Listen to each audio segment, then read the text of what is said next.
disso, né?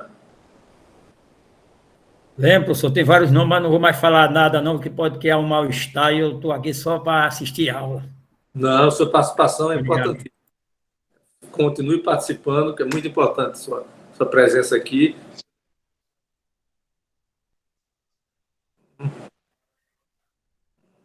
Bom, Obrigado, Daniel. Um grande abraço. o sobrenome, ao sobrenome se pode se juntar também o agnome. Né? Alguém aqui tem agnome?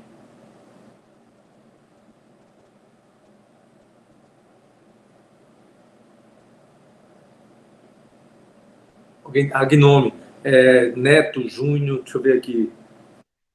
Tem Francisco, Júnior, tem poucos agnomes por aqui. Deixa eu ver aqui mais. Tem muitos. O senhor falando em agnônimo, aconteceu um fato.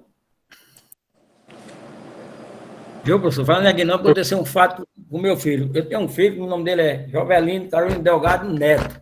Meu irmão tem um filho que é Jovelino Carolino Delgado Neto. Aí, nessa época que o governo federal deu uma ajuda, o outro menino, o meu sobrinho, não estudou, vive numa situação mais difícil. Meu menino é advogado, tem estudado, vive bem. Aí, o que aconteceu? O nome dele tinha sido cotado, os cabas estavam acordando para ele ser candidato a prefeito na cidade. Eu, meu filho, isso não dá certo. Aí, quando saiu o nome, na rádio foi logo dizer que ele estava recebendo aquela ajuda do governo federal e tal.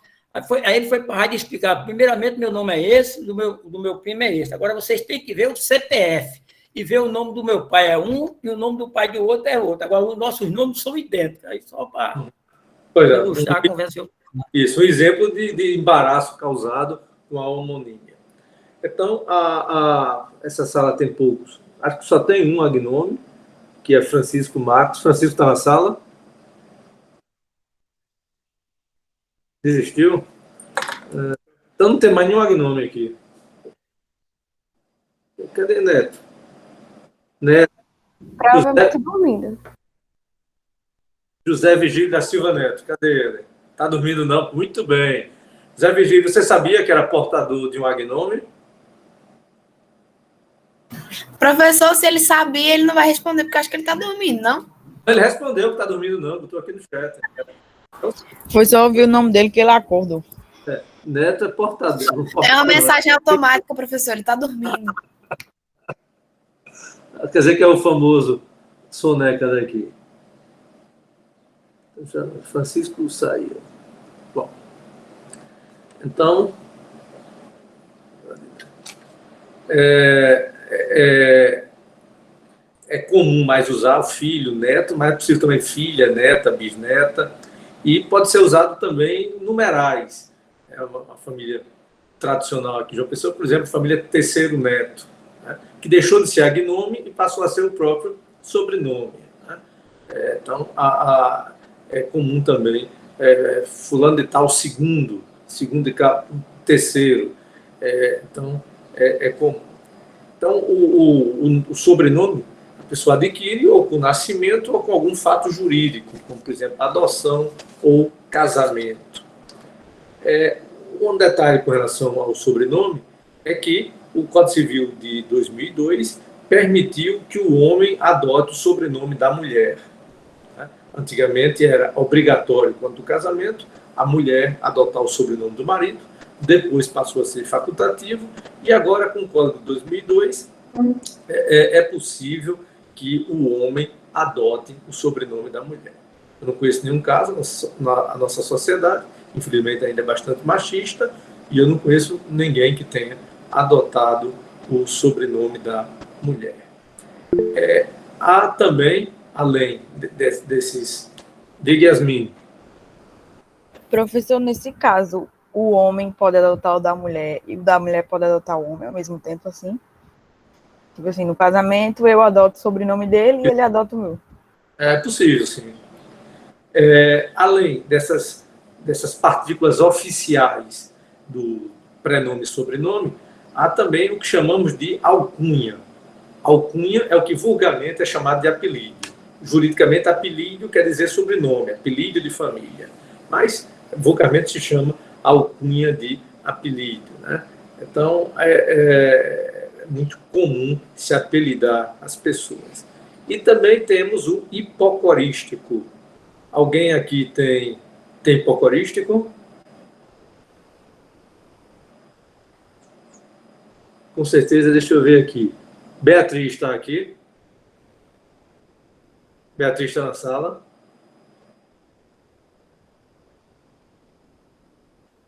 Beatriz, está dormindo?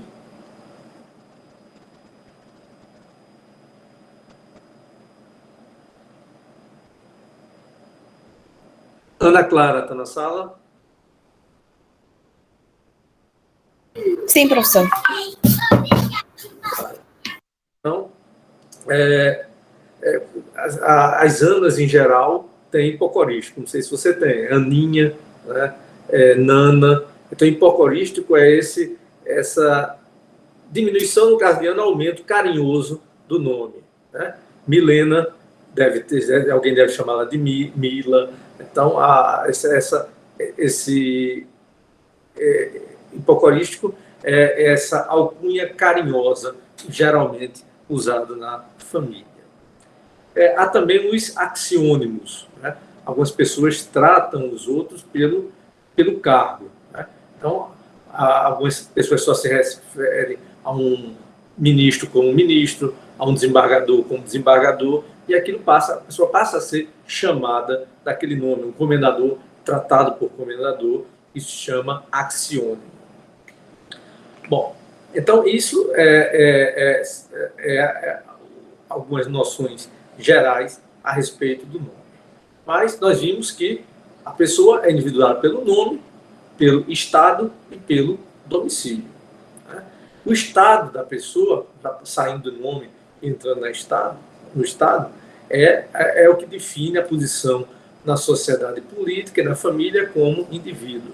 Então, geralmente o estado é uno e indivisível. Ninguém pode ser ao mesmo tempo casado, solteiro, maior e menor. Isso vem do direito romano, que havia 3 status: o status libertatis, o status civitatis e o status familiae. Então, se alguém perdia um desses status, havia o que se chamava de captis diminutio, que vocês estudaram lá em direito romano. Então, hoje, vamos dar uma olhada apenas por cima. O Estado pode ser individual ou físico, familiar ou político. Então, o Estado individual ou físico é a maneira de ser da pessoa quanto à idade, pode ser maior ou menor, quanto ao sexo masculino e feminino, e o Estado familiar, por sua vez, diz respeito à situação na família, se pode ser casado, solteiro, viúvo, quanto ao parentesco, pai, filho, quanto à afinidade, sogro, genro, nora, madrasta, etc. E, por último, o Estado político. A pessoa pode ser estrangeiro, nacional ou naturalizado. Diga, Daniel.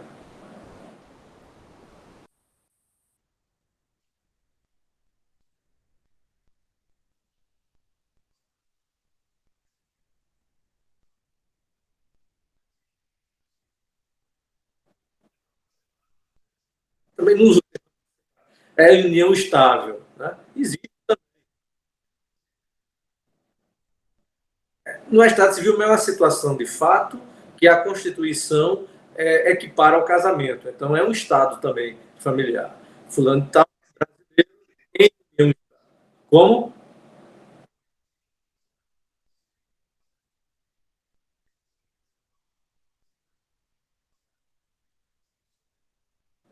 Não, mas a pessoa não volta a ser solteiro. Ele é o divorciado. Né? Ele já foi casado antes. Então, anote aí na ficha, acrescente também em união estável. Como eu disse, essas fichas eu uso há 30 anos, deixa eu até acrescentar aqui. E graças às colaborações de vocês, eu vou atualizando a ficha em união estável. No tempo que eu escrevi essas fichas, quando passei no concurso em 1989, já existia a Constituição de 88, mas ainda estava nos albores. Bom, vamos... Sim, então, a pessoa se identifica pelo nome, pelo estado, e, por último, pelo domicílio, que é o local da atividade social, que vai ser objeto do próprio ponto, do próximo ponto. Então, o sobrinho de Gedlande teve... Eu posso só tirar uma dúvida? Deixa eu só terminar aqui. Então, aquele sobrinho de Gedlande, que tem o mesmo nome do filho dele, né? Ele, se distingue do outro pelo nome? Não, o nome é o mesmo. Mas vai pelo estado, né? Um é casado, outro é solteiro, um é filho de Gedlande e da esposa, o outro é filho de fulano e Beltrano, e pelo domicílio. Um é domiciliado em João Pessoa e outro deve ser domiciliado pelo sobrenome Esperança. Acertei? Não, professor, todos dois em Solânia. Em Solânia. Eu tenho casa em Solânia. Meu filho tem um escritório de advocacia lá. Aqui bem pertinho. Agora, eu não conheço demais, eu conheço essa região. O que eu achei interessante do meu amigo Daniel é que ele foi longe. Essa palavra mancebado, isso era nos anos 60. Quando o cara era mancebado, era um cara que era, não considerava. Aí o pai dizia, não anda com aquela mulher, não, que ela é mancebada, que podia prejudicar a moça, uma moça ia andasse com uma mulher que era mancebada. Tempo da ignorância nos anos 60, né? Eu vi muitas vezes o pai dizer isso. Cuidado, pai dizia a minhas irmãs, cuidado, que aquela menina está mancebada e depois você não cai na boca do povo. Pois é. Bom, quem foi que fez alguma pergunta aqui que eu não... Fui eu, Quem professor. Diga isso. Era sobre... Aula. Oi? Abra a câmera, ajude na aula. Professores, não dá para eu abrir a câmera. Mas na próxima aula eu abro. Era em relação também à dúvida de Daniel, que, assim, o senhor disse que a união estável, ela meio que se equipara ao casamento, né? Então, Isso, no caso... Parado. Aí, no caso, por exemplo, duas pessoas que moram juntas e precisassem dar um documento para dizer qual é o seu estado civil. Então, a pessoa fala que é casada ou que é solteira, estando só em união estável, não tendo se casado em cartório nem nada. Não, hoje declara como união estável. Embora seja uma situação de fato, né, hoje em dia já é comum se fazer a escritura pública de união de fato. Se vai no cartório, se faz uma escritura. Né? Por quê? Justamente para quando há necessidade de comprovação documental acerca do status familiar. Inclusive, especialmente para plano de saúde, para dependência para o imposto de renda e vários outros fatores. Então, é comum que as pessoas, para comprovar isso, façam a escritura pública de união estável. Entendi, professor. Obrigada. Bom, então, com isso a gente termina essa parte sobre o nome e vamos entrar agora no fim da pessoa natural. Nós vimos que a pessoa natural, a personalidade jurídica, se inicia o quê? Com o nascimento com vida. E a personalidade jurídica encerra-se com a morte. Então, aqui ao fim da aula, vamos tratar desse assunto interessante que é a morte. Vocês já tinham pensado a morte juridicamente? Não. Que há várias implicações jurídicas acerca da morte. Primeiro, há 3 tipos de morte. Antigamente, Gedlande devia ouvir dizer que havia morte morrida e morte matada. É isso? Quem gosta de ler romances antigos, romances clássicos ou filmes antigos, é muito comum essa expressão, morte morrida e morte matada. Mas aqui por direito, os tipos de morte não são essas. Né? Os tipos de morte é a morte real, a morte civil e a morte presumida. A morte presumida podendo ser de 3 tipos, com declaração de ausência, sem declaração de ausência e com moriência. Então, a morte real, começar pela morte real, é a morte de verdade. A pessoa deixa de respirar, deixa de ter as funções vitais, o cérebro, a morte cerebral. Então, a morte, com a morte real, a morte de verdade, né, cessam todas as aptidões de ser titular de direitos e obrigações. Ou seja, encerra-se a personalidade e os bens se transmitem incontinentemente. No momento da morte, os bens se transmitem aos seus herdeiros. Embora haja necessidade de um procedimento posterior judicial ou extrajudicial chamado inventário ou arrolamento. Né? Mas no momento que a pessoa morre, juridicamente os bens se transmitem imediatamente para os seus sucessores, uma vez que acabou a personalidade daquela pessoa. havia um ditado romano que dizia mors omnia solvit, a morte tudo resolve, o que não é verdade. Não resolve nem as dívidas. Se você tem dívidas e morre, as suas dívidas também são transmitidas aos seus herdeiros dentro do que chamamos de dentro das forças da herança. Então, o patrimônio não é apenas o ativo, mas também o passivo. Então, essa é a morte real, a morte verdadeira. Há um segundo tipo de morte, essa menos comum, e o que há hoje são apenas vestígios, é a morte civil ou morte ficta. O que é morte civil ou morte ficta? A pessoa está viva, mas juridicamente, né, juridicamente é como se ela estivesse morta. Embora materialmente, fisicamente, ela continue respirando, continue pensando, continue muitas vezes até com o seu quadro psíquico perfeito. Né? Anteriormente, na legislação anterior, era possível isso, que algumas pessoas vivas juridicamente fossem mortas. Por exemplo, a pessoa condenada à prisão perpétua. Tem aquela famosa sentença contra Tiradentes, Dona Maria I, Maria Louca, né, que se considerou para os seus herdeiros, a pena passou dele para os seus herdeiros.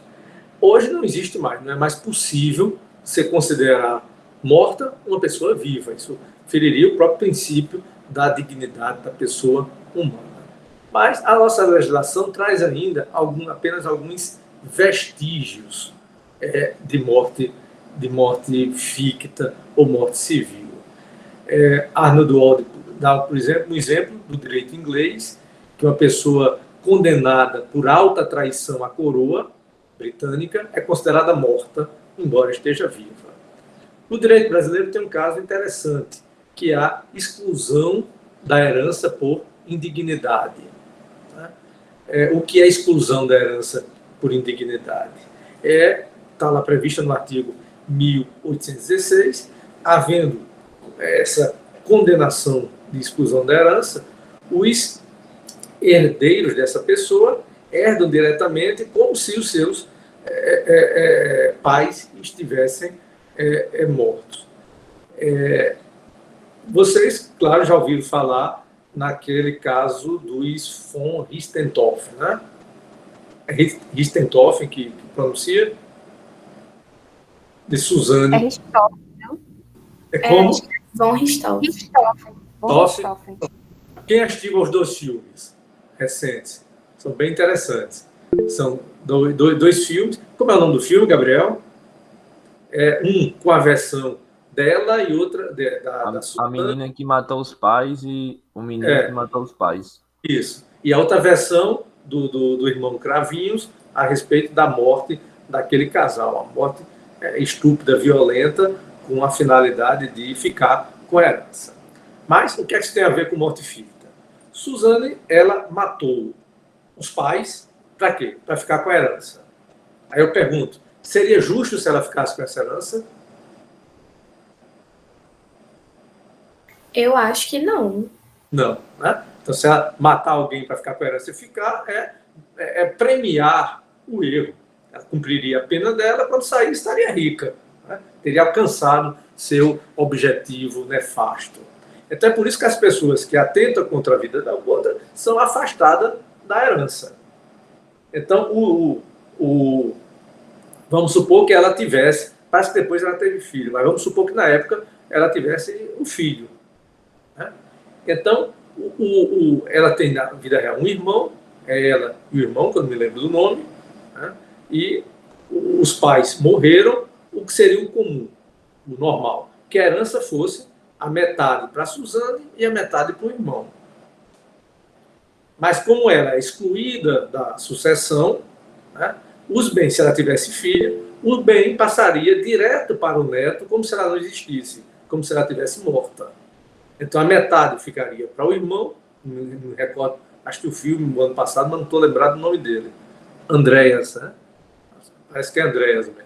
Então, a metade ficaria para Andréas e a metade ficaria para o sobrinho de Andréas, como se Suzane estivesse morta. Então, isso é um resquício da morte civil ou morte ficta. Um outro exemplo que eu descobri recentemente, julgando um processo,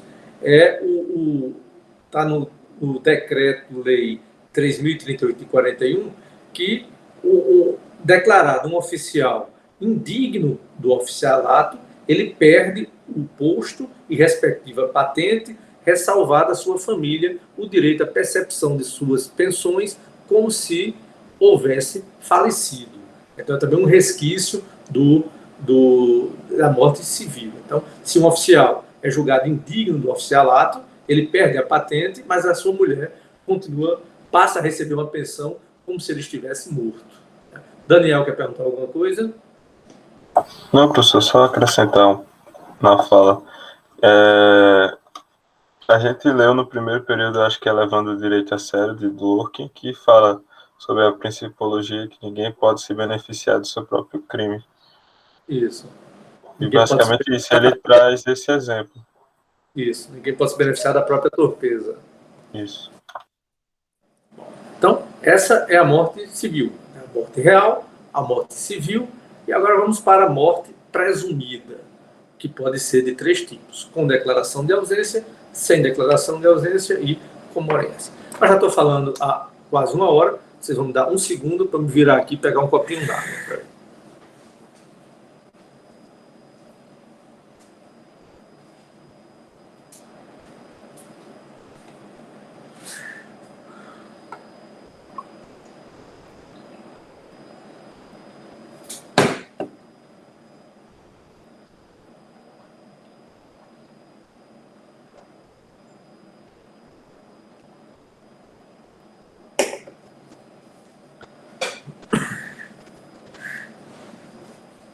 Bom, antes do Código de 2002, havia 2 tipos de morte presumida: a ausência e a acomoriência.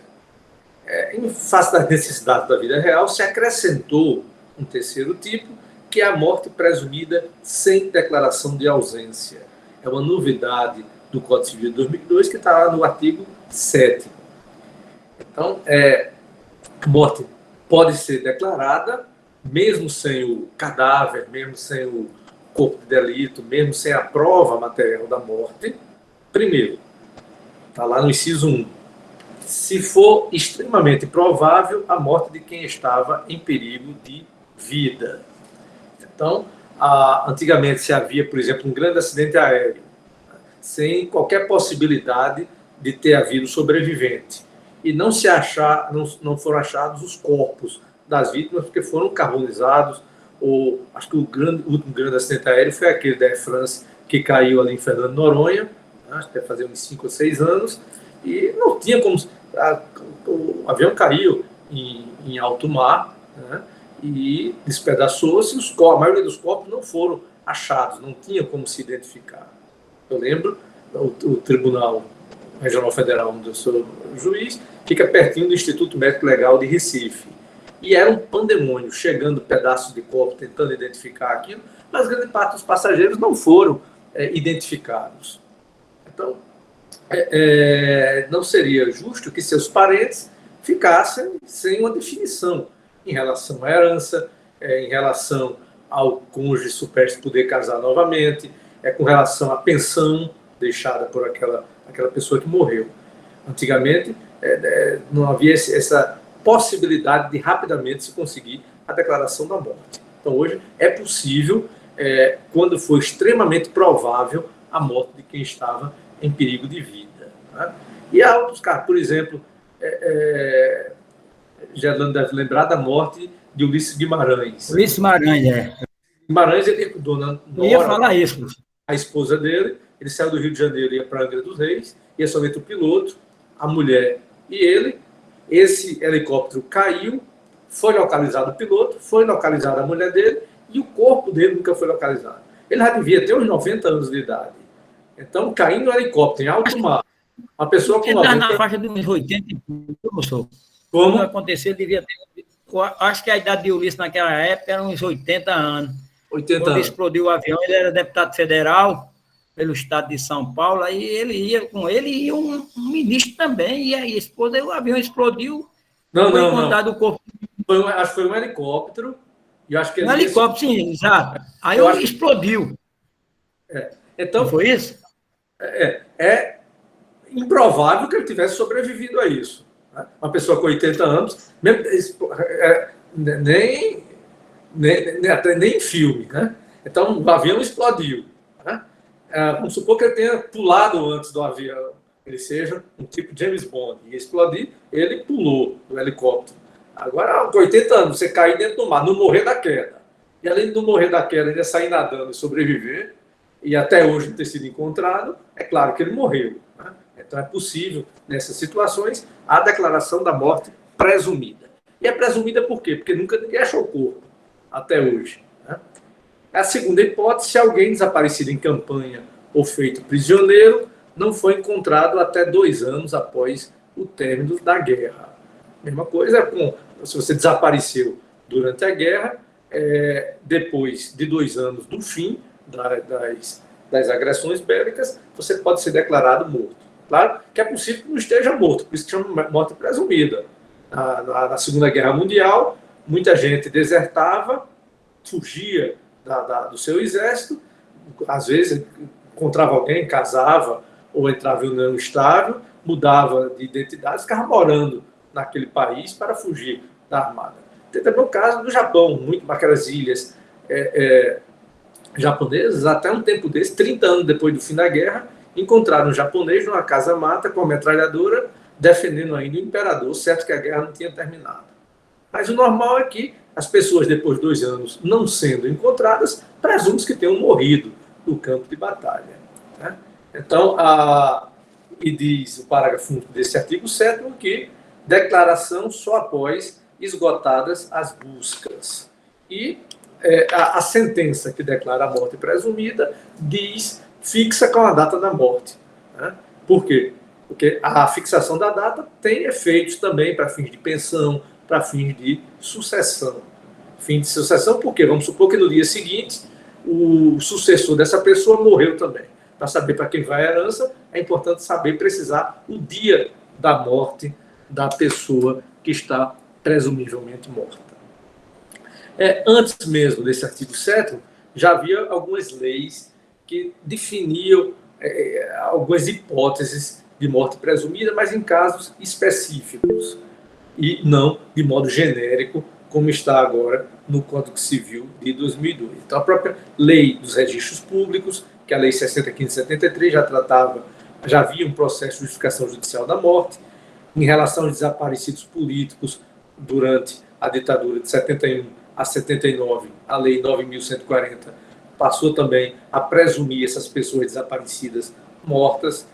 Com relação aos segurados da Previdência, há uma previsão também na Lei do Plano de Benefício da Previdência. No caso dos militares, já havia um decreto 42 prevendo essa morte presumida. Mas hoje passou a ser genérico, em qualquer hipótese é possível pedir ao juiz que declare por sentença a morte de alguém que se encontre nas circunstâncias desses 2 incisos do artigo 7º. Daniel, tem pergunta?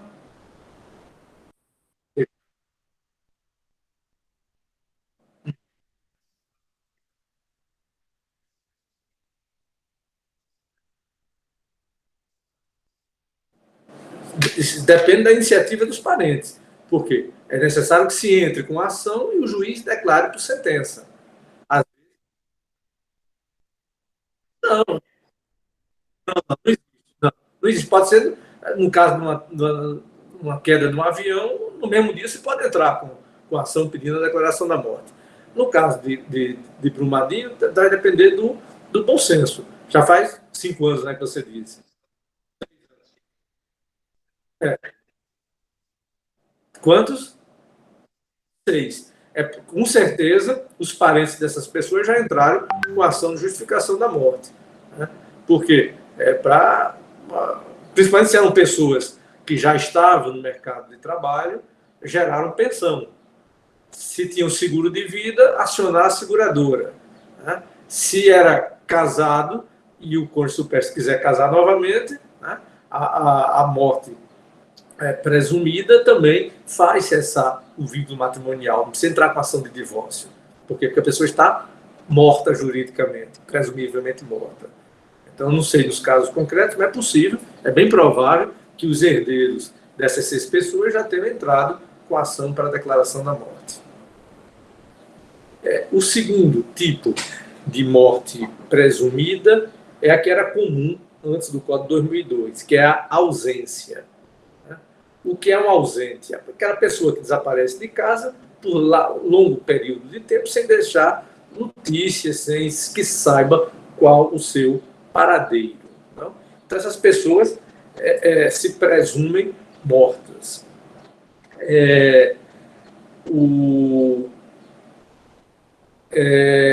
Hoje em dia, com o progresso das comunicações, das redes sociais, dos transportes, é bem menos comum essa situação do ausente. Né? No passado, com a dificuldade de comunicação, as pessoas desapareciam mais facilmente. Ou pessoas idosas, ou pessoas com problemas psíquicos, ou insabidos que desapareciam para não pagar dívida. Era muito comum, aqui no Nordeste, a existência das chamadas viúvas da seca. Já ouviram falar nisso, né? As pessoas aqui no interior, vinha seca, que aliás tem uma seca danada aqui em Araruna, dá até pena ver o gado. Os maridos iam para São Paulo e Rio, em geral para trabalhar na construção civil, trabalhar como porteiros, né? Chegava lá, constituía outra família, no começo mandava dinheiro, se depois encontrada com vida. A gente vai tratar disso daqui a pouco. As pessoas no começo mandavam dinheiro para a família, depois casava, constituía outra família, tinha filhos, e sequer mandava mais dinheiro à família que tinha ficado padecendo na seca. Há outro filme também bem famoso, que retrata a vida do ex-presidente Lula. Acho que o nome do filme é Os Filhos de França. Não, como é? Não é o nome do filme, meu Deus. É sobre a vida do presidente Lula e retrata que o pai dele saiu de Garanhuns para tentar a vida em São Paulo, chegou lá, casou com outra mulher, teve filhos e nunca mandou mais notícias para a família que ficou em Garanhuns. Então, isso é uma coisa muito comum. Né? Ou pessoas que... eu tenho um amigo que a empregada doméstica saiu para ir no lactário da torre e nunca mais voltou, desapareceu completamente. Né? Então se pensa que é coisa do passado, mas ainda hoje existe. Eu vi um tempo desse uma notícia de que um casal de idosos no aeroporto de Chicago, acho que é o 3º maior aeroporto do mundo, vinha aquele casal de idosos, cada um com um funcionário da companhia, levando naquela cadeira. Né? Deixou num canto e essas 2 pessoas desapareceram. Então, como é que no aeroporto de Chicago, um dos mais movimentados do mundo, com câmera de vigilância, com segurança, essas pessoas desaparecem e nunca reapareceram? Então, mesmo hoje, mesmo com todo o progresso da tecnologia, é possível que haja casos de ausência. Então, o processo de ausência é dividida em 3 fases: curadoria, mais ou menos 1 ano, sucessão provisória e sucessão definitiva. Vocês vão estudar isso com um professor de processo civil, como é que esse procedimento de declaração de ausência. Vou aqui apenas falar rapidamente. O processo se inicia com a convocação para voltar e reassumir seu patrimônio.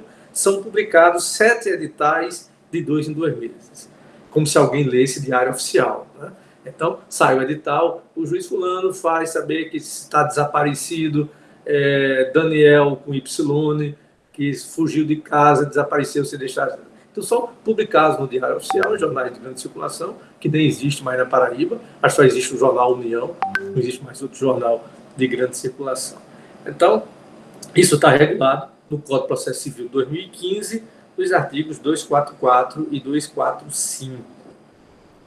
Depois vem essa fase de curadoria, nomeado um curador para cuidar dos bens da pessoa. Essa fase dura 1 ano. Depois, há a sucessão provisória, que antes era de 20 anos e hoje é de 10 anos. Então, nessa fase, há realmente a sucessão e os bens são distribuídos pelos seus herdeiros. Se a pessoa desaparecida é maior de 8 anos, maior de 80 anos, essa fase é de 5 anos. Então, depois desses 10 ou 5 anos, a pessoa não reaparece, existe a sucessão definitiva. Então, se aparece durante a sucessão provisória, os bens voltam para ele. Se volta depois da sucessão definitiva, aí não tem o que fazer, os bens já foram divididos e houve a sucessão definitiva. O efeito quanto ao matrimônio, antes de 77, como não havia divórcio, tá?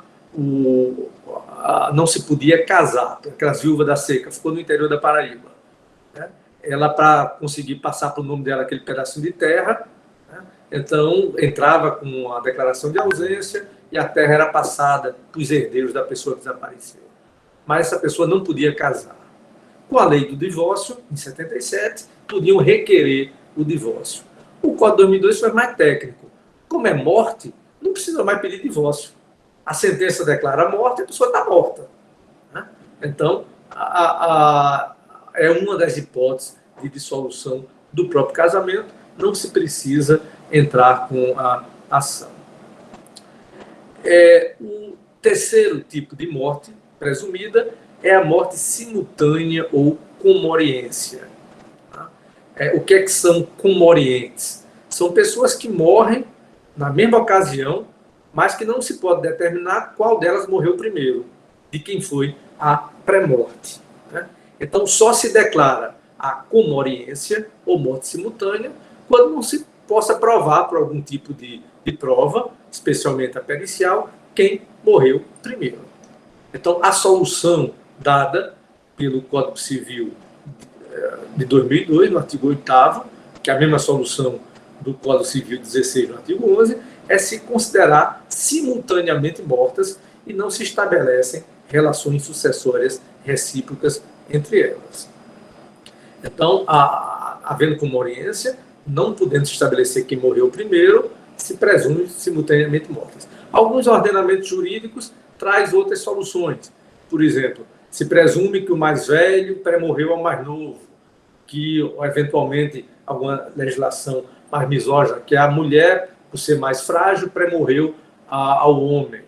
Só por exemplo. Né? Então, é possível outras soluções, mas o Código Civil brasileiro optou pela comoriência. Presume-se simultaneamente mortos. Né? Isso é muito comum ocorrer em desastres, né? Em desastres naturais ou desastres aéreos ou desastres navais. Diga, Milena. Professor, tem como o senhor dar um exemplo prático de comoriência? Tipo, se pai e filho morrem. Isso, é o que eu vou falar agora, né? Um exemplo prático. Né? Vai no avião o pai e o filhinho, certo? O avião com muita gente, o avião caiu, certo? Caiu. É possível saber quem morreu primeiro em alguma hipótese. Por exemplo, caiu na floresta amazônica, o pai foi encontrado preso no cinto, carbonizado, e o filho foi encontrado a 1 quilômetro de distância. Então não é caso de comoriência, porque a perícia pode constatar que a pessoa morreu no ato do acidente aéreo, carbonizada, houve morte instantânea, e o outro conseguiu sair e sobreviveu mais algumas horas ou alguns dias. Né? Aí, lembra-se daquela pergunta que me fizeram e eu respondi, se prova tudo em direito por todos os meios de prova. Lembra os meios de prova? Testemunhal, documental, pericial e depoimento pessoal. Então, a perícia pode dizer quem morreu primeiro. Ou testemunha. Né? Havia alguns sobreviventes e uma das testemunhas disse, não, eu vi que o menino correndo aqui na mata e vi que o cara morreu na hora, explodiu, ele morreu na hora. Então, tudo pode se provar pelos meios de prova comuns. Ou documental. Havia uma câmera, vamos supor, no avião, ou alguém filmou, prova documental. Ou depoimento pessoal. Havia disputa sobre os bens dessa criança e ele confessou, não, realmente,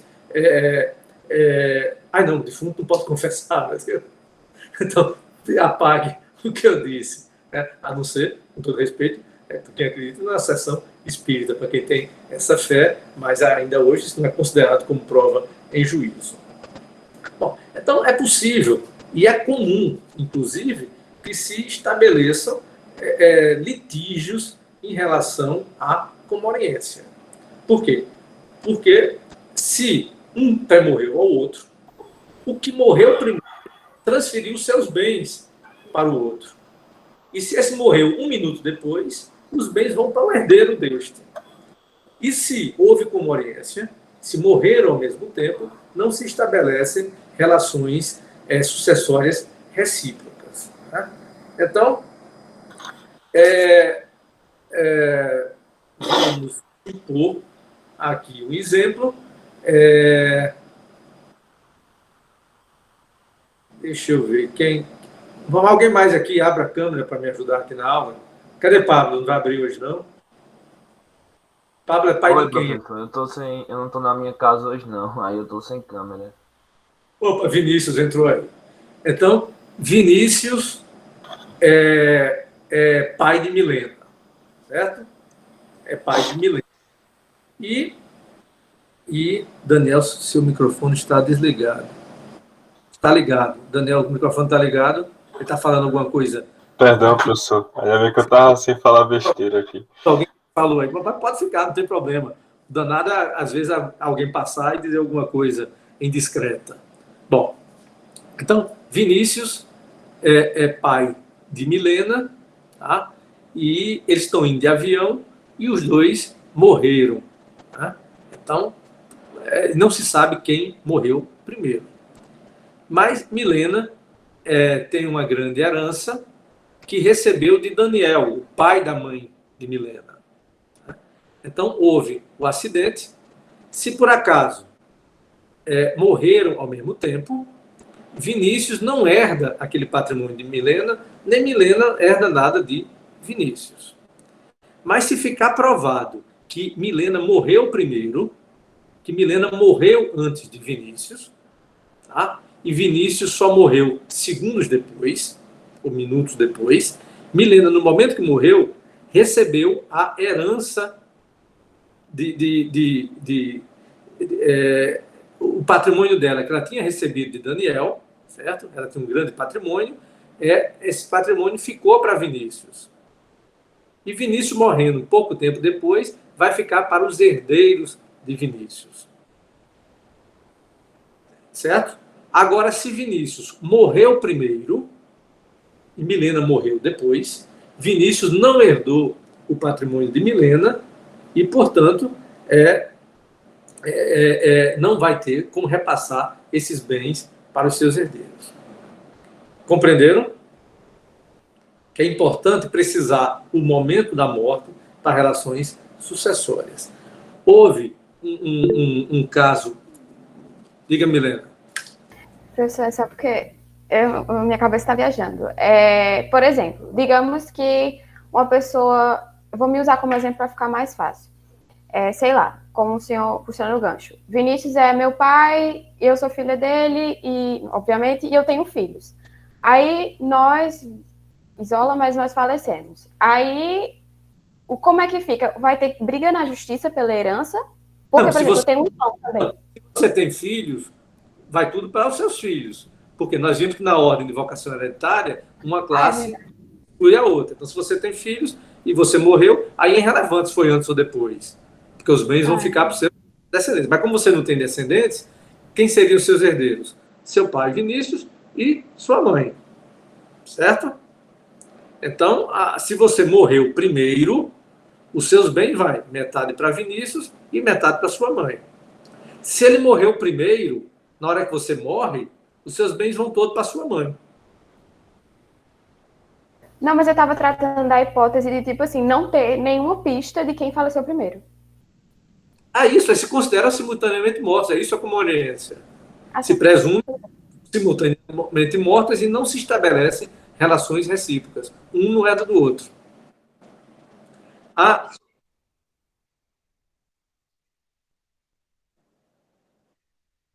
Não. Havendo filho,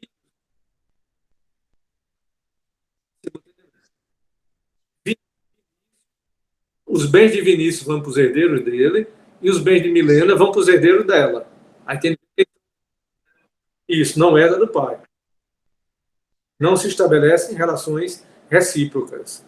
vai para os herdeiros sobreviventes dele, menos ela. Tá? Há um caso que é mencionado pela doutrina, que é uma briga entre marido e mulher que foram assassinados dentro do apartamento. Então, os herdeiros da mulher sustentavam que o marido dela tinha morrido primeiro, para que os herdeiros dela ficassem com a herança. Né? Se o marido tivesse morrido primeiro, então a mulher herdaria tudo e transferia aos seus herdeiros. Foi o caso para a justiça, a briga entre os herdeiros, e o juiz não aceitou o depoimento do próprio assassino. O assassino, em tese, teria sido comprado pelos herdeiros da mulher, né, para mentir que o marido tinha morrido primeiro. Aí o juiz não aceitou esse depoimento e aplicou o artigo 11 do antigo Código 16, que tratava da comoriência e habilitou os herdeiros dos dois. Há uns 5 anos atrás, houve também um caso famoso, um assassinato de um grande advogado famoso em Brasília, né, e estava a briga estabelecida para ver quem morreu primeiro. Então, parece ser uma coisa apenas hipotética, mas ocorre muito na prática, principalmente em desastres aéreos. Bem-vindo, Lucas. Chegou atrasado hoje? Bom, então... Eu já estava na aula, só não estava apresentável para aparecer. Se compôs, né, agora? Bom, então essa é a comoriência, certo? E com isso a gente encerra essa primeira parte da pessoa natural, e a segunda parte são os direitos da personalidade, que serão, está havendo agora a seleção para monitor, é um assunto que eu sempre deixo para a aula com o monitor, que se estabelece muito debate a respeito disso. Os direitos à personalidade, o direito à honra, à intimidade, à privacidade, ao corpo, à memória, e uma série de direitos da personalidade. É uma aula bem interessante, com muito debate, com muito confronto de ideias. Vai ficar para depois. A próxima sexta-feira, nós vamos fazer uma atividade assíncrona. Não teremos esta aula. Mas vocês, neste horário que seria aula, vocês vão estudar, vão ler, para a gente debater na outra segunda-feira, um artigo da minha autoria sobre a constitucionalização do direito civil, que faz parte do ponto 1. Quando nós vimos o ponto 1, eu esqueci de mencionar isso, que a constitucionalização seria objeto dessa aula síncrona. Vocês vão estudar para, na segunda-feira, a gente debater o que vocês entenderam por constitucionalização do direito civil. Certo? Então, na segunda-feira que vem, vocês vão acordar cedo, às 7 horas da manhã, mas para fazer a leitura desse trabalho para debate na segunda-feira. Certo? Vamos agora à chamada. Hoje pensei que fosse 15, mas é 14, né? Ana Clara.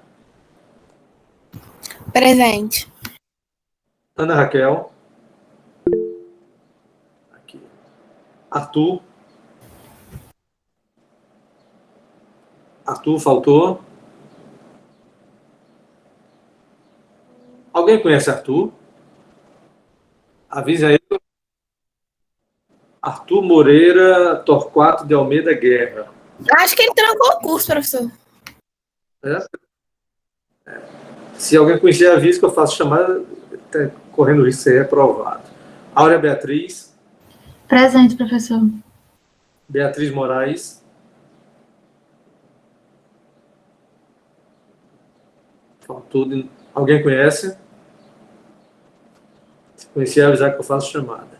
Breno Duarte. Presente, professor. Caio Vinícius. Presente. Cecília.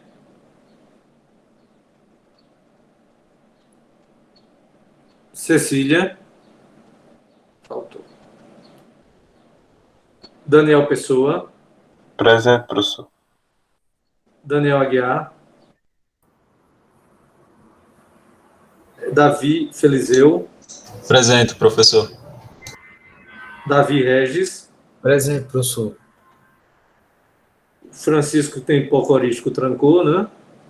Francisco Júnior. Jadilane Delgado. Está presente. Guilherme Batista. Presente, professor. Heloísa Pinheiro. Presente. Iris Mendonça. Presente, professor. Jefferson. Jefferson. Faltou. João Felipe. João Felipe. Faltou. Se conhecerem, avisa. John Wesley. Presente. Jonathan. Presente. José Gabriel. Presente. José Rafael. Presente. José Vigílio Neto. Presente, professor.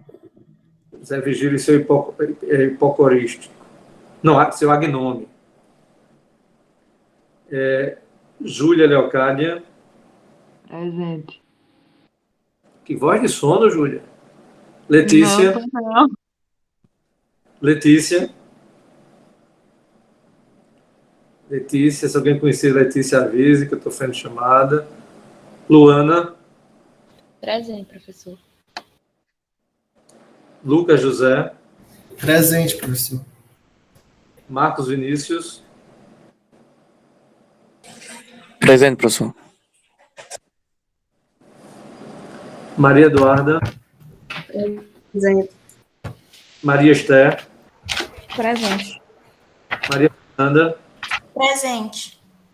Maria Maíra. Presente. Mário Sérgio. Presente. Maicon Douglas. Presente, professor. Milena Murim. Presente. Monique Linhares. Presente, professor. Mirela Magda. Presente, professor. Natália.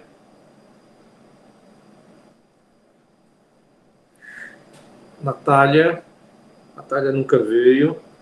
Avisa ela da chamada. Jefferson voltou. Deixa eu ver aqui. Jefferson, presente.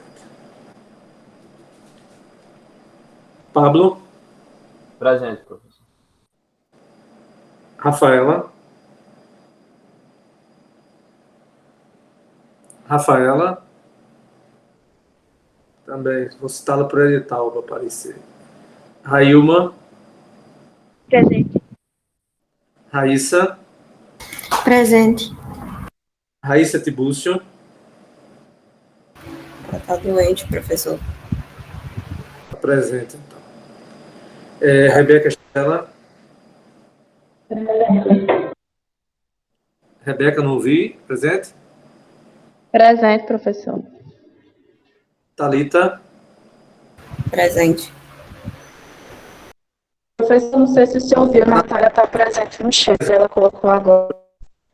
Botei presença. Tiago.